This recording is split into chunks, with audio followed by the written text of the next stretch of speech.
materi kelompok 9 yang berjudul Proses Masuknya Islam di Indonesia. Masuknya agama Islam ke Indonesia tidak berlangsung secara revolusioner, cepat dan tunggal, melainkan berevolusi, lambat laun, dan sangat beragam. Menurut para sejarawan, teori-teori tentang proses masuknya Islam ke Indonesia dapat dibagi menjadi 4, yaitu yang pertama teori Mekah, yang kedua teori Gujarat, yang ketiga yaitu teori Persia, dan yang terakhir yaitu teori Cina. Adapun yang kedua yaitu faktor-faktor yang mempengaruhi proses masuknya Islam di Indonesia. Menurut UKA Jadrasmita, masuknya Islam di Indonesia dilakukan 6 jalur, yaitu 1.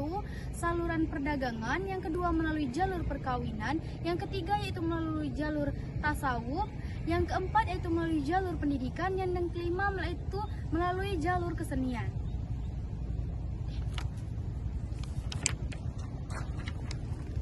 Itu materi terakhir kan?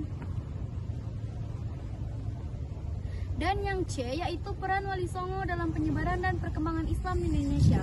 Peranan Wali Songo dalam penyebaran agama Islam antara lain yaitu sebagai pelopor penyebar luasan agama Islam kepada masyarakat yang belum banyak mengenal ajaran Islam daerahnya masing-masing.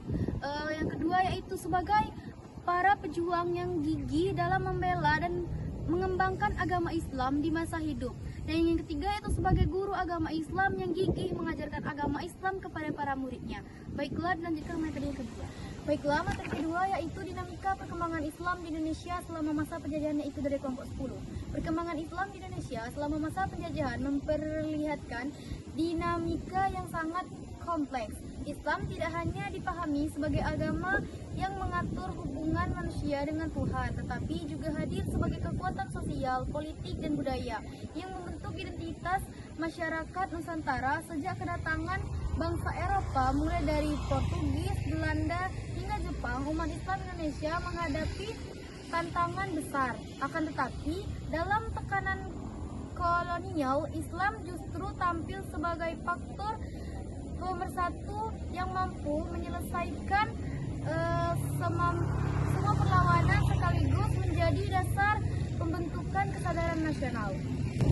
Materi selanjutnya yaitu 1. Islam sebagai identitas dan perangkat sosial. Islam sejak awal telah berakar dalam kehidupan masyarakat Nusantara. Ia hadir bukan hanya dalam praktik ritual seperti sholat, puasa, ataupun haji, melainkan juga dalam tata nilai sosial, budaya, dan politik. Ketika bangsa asing masuk dan berusaha menguasai tanah air, identitas keislaman menjadi simbol penting perlawanan. Fakta bahwa penjajah berasal dari agama dan budaya yang berbeda menimbulkan rasa solidaritas yang kuat di kalangan umat. Yang kedua yaitu perlawanan Islam terhadap kolonialisme. Dinamika berikutnya terlihat dari berbagai perlawanan fisik yang lahir dengan inspirasi ajaran Islam. Ulama dan kiai berperan sebagai motor penggerak sekaligus pemimpin moral rakyat. Yang ketiga yaitu kebijaksanaan kolonial terhadap Islam. Melihat kebesaran pengaruh Islam pemerintah kolonial Belanda. B yaitu peran ulama dan organisasi Islam dalam menggerakkan perlawanan terhadap penjajah. Yang pertama, ulama sebagai pemimpin perlawanan. Ulama memiliki peran sangat penting dalam menggerakkan rakyat melawan kolonialisme. Kedekatan ulama dengan masyarakat membuat mereka dipercayai sebagai pemimpin moral sekaligus pemimpin politik. Mereka tidak hanya mengajarkan agama, tetapi juga mengajarkan kesadaran tentang kewajiban berjihad melawan penjajah dan dianggap sebagai kekuatan kafir. Di Aceh, ulama seperti Taung Puji, di Tiro, dan kemudian Teuku Umar serta Cik Nyadin memimpin perang panjang melawan Belanda dengan semangat jihad. B. Di Jawa, para kiai berperan besar dalam perang Diponegoro. C. Di Minangkabau, kaum padri yang berpotensi pada pemurnian Islam. Adapun materi yang ketiga yaitu peran Islam dalam pembangunan nasional dari kelompok 11. Islam berperan penting dalam pembangunan nasional pasca kemerdekaan melalui kontribusi moral, etika, dan nilai-nilai sosial. Nilai Islam seperti keadilan, persaudaraan, dan gotong royong memperkuat persatuan bangsa. Tokoh Islam berperan dalam mempertahankan kemerdekaan dan merumuskan dasar negara, yaitu ada Haji Agus Salim, Ki Haji Hashim Asy'ari, Ki Haji Ahmad Dahlan. Pesantren dan madrasah mencetak kader bangsa berakhlak dan berjiwa nasional. D. B. Kontribusi organisasi Islam di bidang pendidikan. Organisasi Islam seperti Muhammadiyah, NU, dan Persis mendirikan sekolah, madrasah, pesantren, bahkan universitas. Pendidikan Islam tidak hanya fokus pada ilmu agama, tetapi juga ilmu umum, sains, dan teknologi.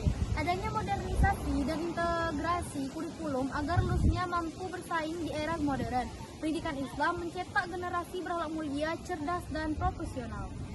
C. Kontribusi organisasi Islam di bidang sosial. Organisasi Islam mendirikan rumah sakit, panti asuhan. C. Kontribusi organisasi Islam di bidang sosial. Organisasi Islam mendirikan rumah sakit, panti asuhan, lembaga zakat, bahkan koperasi umat melalui NU, Muhammadiyah, dompet duafa, lazismu, umat diberdayakan secara ekonomi dan sosial. Dakwah dikembangkan tidak hanya spiritual tetapi juga sosial, pelatihan keterampilan, ekonomi umat, dan kesehatan. Ormas Islam menjaga kerukunan antar umat beragama melalui dakwah moderat dan kerjasama lintas agama. Dan yang terakhir, D. Kontribusi organisasi di bidang politik. Sejak kemerdekaan, umat Islam aktif dalam politik melalui Masyumi, NU, PP, PKB, PAN, dan PKS. Tokoh Islam memperjuangkan aspirasi umat dan nilai keadilan, moralitas, serta kesejahteraan rakyat. Islam memperkuat demokrasi dan menjaga keutuhan NKRI dengan prinsip musyawarah dan persaudaraan. Hubungan ormas Islam dan pemerintah bersifat dinamis, namun selalu memberi kontribusi positif bagi bangsa. Baiklah, materi selanjutnya yaitu dari kelompok 12, yaitu Islam kontemporer di Indonesia. 1. Tantangan Islam dalam konteks modern di Islam. A. Radikalisme dan ekstremisme. B. Sekularisasi dan pengaruh budaya Barat. C. Fragmentasi internal umat Islam. D. Globalisasi dan media sosial. E. Kesenjangan ekonomi dan pendidikan. Jawab. 2. Peluang Islam dalam konteks modern di Indonesia. A. Monografi muslim mayoritas. B. Pemanfaatan teknologi informasi. C. Penguatan ekonomi syariah. D. Peran Islam moderat. Dan E. Partisipasi sosial dan politik. Ada pun ciri-ciri radikalisme dalam Islam, yaitu yang pertama mengklaim kebenaran tunggal dan penganggapan kelompok lain sesat. 2. Penolak demokrasi, Pancasila, dan pluralitas. 3. Menekankan penerapan syariat secara formal. 4. Menggunakan kekerasan untuk tujuan ideologis.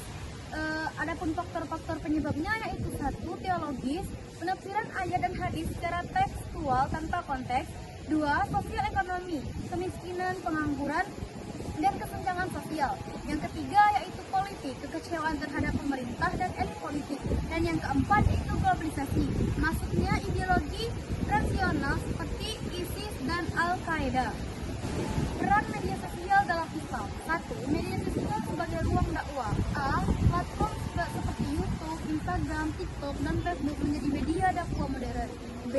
Ustadz dan dai digital memiliki jutaan pengikut.